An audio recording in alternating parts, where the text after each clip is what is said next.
What is going on, everybody, and welcome back to another episode of the Neon Spotlight. This is a segment on my channel where I go back through Neon's entire production company from the first film they released all the way until whenever I get caught up. And the movie I'm going to be discussing today, I didn't know very much about it before I went in to watch it, other than one, it's directed by Nia DaCosta, who directed the Candyman reboot, rehash, prequel that I really enjoyed. I really liked that movie when it came out. I thought it was very well acted and well directed, but I haven't seen any of Nia's other work, so I was looking forward to see this movie in particular for that reason. And this also stars Tessa Thompson and Lily James, who both have given some solid performances throughout their career, which made me look forward to seeing this movie as well. And the film I'm going to be discussing with you today is Little Woods. Little Woods is directed by Nia DaCosta. For years, Ollie has illicitly helped the struggling residents of her North Dakota oil boomtown access Canadian healthcare and medication.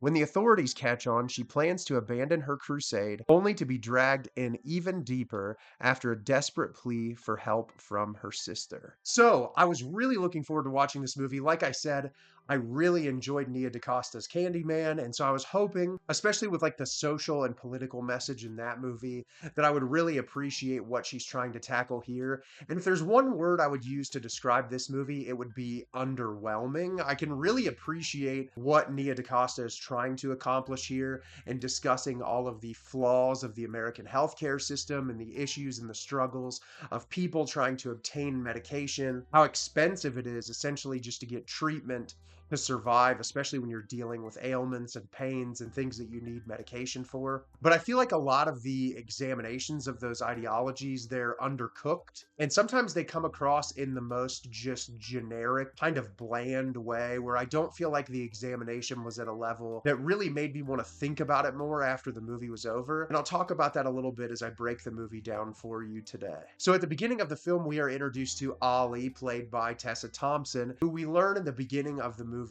does all these random odd jobs around her North Dakota community. And it's a way for her to make money because initially what she was doing to make money is she was smuggling prescription drugs in from Canada and selling them to people in her town that needed them and that were going through issues that couldn't afford to get those prescription medications at a reasonable cost. And she was eventually caught by the police, and she's currently on probation.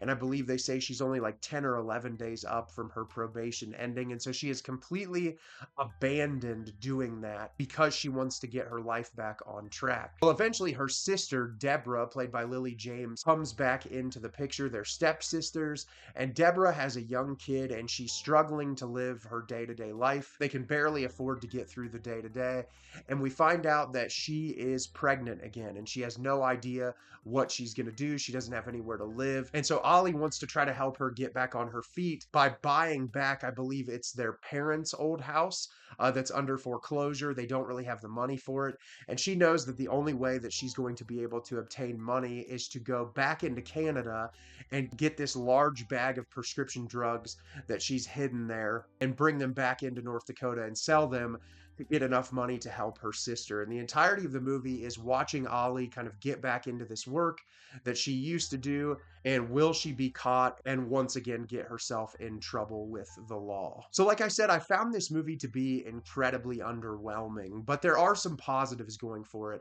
I really enjoyed Tessa Thompson and Lily James' performances. I think they have very great chemistry in this, and I feel like there were multiple very heavy emotional moments that they both delivered when they needed to when it comes to the performances. Each of their characters are both going through very unique struggles, and I think like seeing them deal with them both on their own and then coming together to try to get through it, I thought the approach in showcasing their emotional dynamic was really interesting. And that was the one part of the movie that I felt like really kept me engaged, was the dynamic of their characters and the quality level of their performance. If that wasn't there, I don't think I would have nearly been as invested in this movie. And it's also decently shot. I wasn't like blown away by any of the cinematography cinematography in particular, but I think that it's very competent. It builds the world really well. I feel like you really get an idea of this place that they live in, North Dakota, and just how like impoverished the area they're from is, and how difficult it is for people to just live their day to day, and the types of people who are approaching Tessa Thompson's character, who are dealing with certain, because it's a community that people are doing very physical jobs to survive. And so a lot of people get hurt and they deal with things and they need prescription drugs and they just can't afford them, or they just don't have access to them. And so I thought that was really well done through the visuals to kind of immediately encapsulate you in this world and give you an idea of what each and every one of these characters is going through. But that's about the end of my positives. And I'd say my big negative with this movie is it has very good intentions, right? I mean, the American healthcare system is the worst in the world, arguably. You put people into a place, you're born into the United States of America, and you're told, okay, the only way that you're going to get adequate healthcare is if you work your ass off, pay into health insurance. And then if you get sick and you go through something terrible like cancer or something really serious, your healthcare provider can just deny you and quit taking care of you. And essentially, in America, you have been told that your life doesn't matter. That if you get sick, that you have to fight and work and struggle to survive and pay hundreds of thousands of dollars into health insurance that might not even guarantee you the medicine that you need to survive. And I think it's a very disgusting industry. And I'm really glad that there are movies that are tearing it apart. And I think it's more prevalent than ever with what happened in the United States of America early on with the assassination of that healthcare CEO. I think there's so much going on with the American people just being fed up with the healthcare industry. And it's watching a movie about that. I'm always really interested to see what the approach is. But I feel like everything here, unfortunately, comes across as a little bit like of a Hallmark movie. Like each and every one of the struggles of like the characters that are coming and like begging for the prescription drugs, it's done in almost like an overblown way that like it's borderline satirical. Like I could never take it completely and totally at face value because it never came across as serious. And I think that's where I really struggled in the movie is like that there's getting something right, and then there's a way of approaching it where it's so blatantly on the nose that it's almost irritating.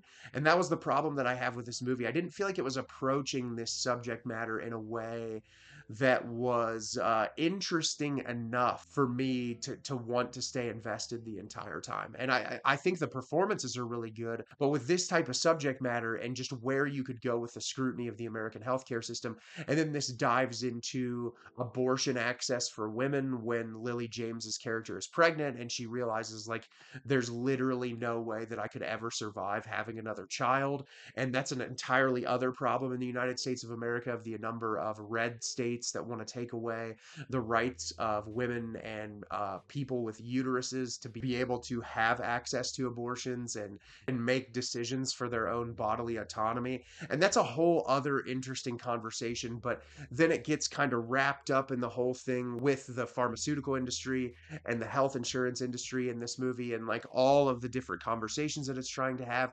And so it just gets a little bit messy to where I don't think it completely and totally sticks the landing in the third act of the movie. And that was really disappointing because, like I said, a ton of talent involved in this project. I think Nia DaCosta is still a really talented director. I really appreciated the approach that she had in this movie. I don't think it succeeds in the end at conveying the message in the most thoughtful and poignant way that it possibly could. So have you seen Little Woods? Did you love it? Did you hate it? Leave me a comment down below and let me know what you thought. I thought this movie was underwhelming. It does have some positives for sure, but I probably wouldn't revisit this one in the future. As always, if you can like the video and subscribe to the channel, helps me out a lot and lets me know the type of content you're looking for. I'm always putting out new material and look forward to getting more out for you in the near future. And as always, everyone, thank you so much for watching and have a great rest of your day.